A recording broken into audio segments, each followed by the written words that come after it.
জনপ্রিয় movie series জন উইকের ঘটনা আমরা তো অনেকেই জানি, যে কিনা সামান্য পেন্সিল দিয়ে হত্যা করেছিল কয়েকজন অপরাধী।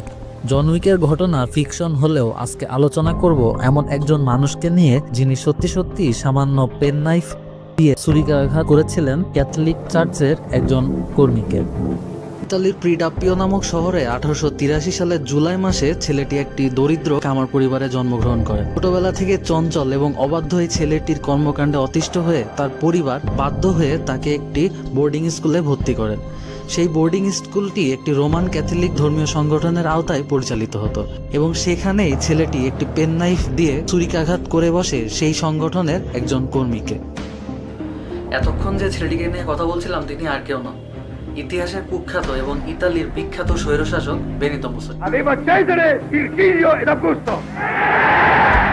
ছোটকাল থেকে যাকে পেয়ে বসেছিল রক্তের নেশা, তিনি বড় হয়ে লাশের উপরে নৃত্য করবেন, এটাই তো স্বাভাবিক। কি ছিল সেই ঘটনা এবং বেনিতো মুসোলিনির এই যে জার্নিটা, অর্থাৎ দেশপ্রেমিক থেকে স্বৈরশাসক হয়ে ওঠার যে গল্পটা, সেইটাই জানানোর চেষ্টা করব আজকের ভিডিওতে।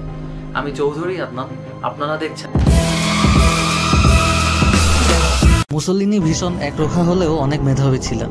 মাত্র 19 বছর বয়সে 1902 সালে তিনি ইতালি ত্যাগ করে সুইজারল্যান্ডের উদ্দেশ্যে গমন করেন। সেখানে তিনি তার অসাধারণ বক্তৃতার দক্ষতার কারণে পলিটিক্যাল জার্নালিস্ট হিসাবে ব্যাপক পরিচিতি পান। সোশ্যাল অ্যাক্টিভিস্ট হিসেবে সুইজারল্যান্ডে তার নাম ছড়িয়ে পড়ে এবং এইসব কাজ করতে যেয়ে তিনি বেশ কয়েকবার অ্যারেস্ট হন। 1904 থেকে 1909 এই সময়কালে বেনিতো মুসোলিনি কি করতেন এই বিষয়ে খুব বেশি কিছু জানা যায় না, তবে জানা যায় 1909 সালে তিনি রাসেল গুইদি নামে একজন 16 বছর বয়সী কিশোরীর সাথে বিবাহ বন্ধনে আবদ্ধ হন। এই সময় তিনি বিভিন্ন সমাজতান্ত্রিক পেপারগুলোতে লেখালেখি করতেন। লা লোট্টা ডি ক্লাস নামে মুসোলিনি তার একটি নিজের পত্রিকা বের করেন এবং এই পত্রিকায় তিনি বিভিন্ন বিষয়ে লেখালেখি শুরু করেন। এই পত্রিকার জনপ্রিয়তা এত বেশি বাড়তে থাকে, সে সময়ের বিখ্যাত সমাজতান্ত্রিক পত্রিকা অবন্তীতে তিনি নিউজ এডিটর হিসাবে যোগদান করেন। সে সময় যেহেতু বর্তমানের মতো সোশ্যাল মিডিয়া বা সামাজিক যোগাযোগ মাধ্যমে খুব একটা পরিচিতি ছিল না, বা সে সময় তো আসলে এরকম কোনো মাধ্যম ছিলই না, তো নিউজ পেপারের লেখালেখি মানুষের মনে গভীর প্রভাব ফেলতো। মুসোলিনি 1911 সালে যখন ইতালি লিবিয়ার সাথে যুদ্ধে জড়িয়ে পড়ে, সেই যুদ্ধেরও বিরোধিতা করেন। তিনি যুদ্ধের বিপক্ষে ছিলেন, কিন্তু তবে তার জীবনী থেকে একটা জিনিস জানা যায়, তিনি কার্ল মার্কসের লেখনী দ্বারা অনেক বেশি অনুপ্রাণিত ছিলেন। তিনি তার নিউজ পেপারে যখন তার মতের প্রকাশ করতে থাকেন, সাধারণ মানুষজন অর্থাৎ যারা মিডিল ক্লাস বা লোয়ার ক্লাস, তারা তার সাথে একাত্মতা প্রকাশ করে এবং এই যে হিউজ পরিমাণ যে তার একটা সাপোর্ট, সেইটা তখন ইতালিতে ক্রিয়েট হয়। মুসোলিনি ব্ল্যাক শার্ট স্কোয়াড নামে একটি প্যারামিলিটারি বাহিনী গঠন করেন।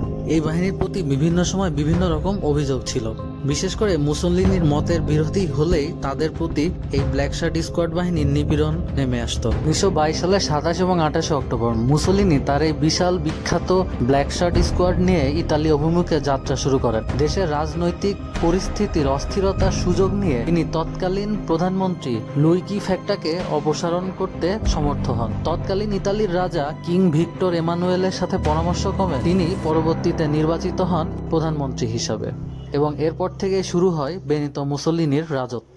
এখন প্রশ্ন হলো, বেনিতো মুসোলিনির সে রাজত্ব কিভাবে ধ্বংস হয়েছিল? কেনই বা তিনি অ্যাডলফ হিটলারের পক্ষ নিয়ে জার্মানির সাহায্যে দ্বিতীয় বিশ্বযুদ্ধে অংশগ্রহণ করেছিলেন? কিভাবে তিনি দেশ ছেড়ে পালানোর সময় সামান্য একজন সেনা সদস্যের হাতে ধরা পড়েন?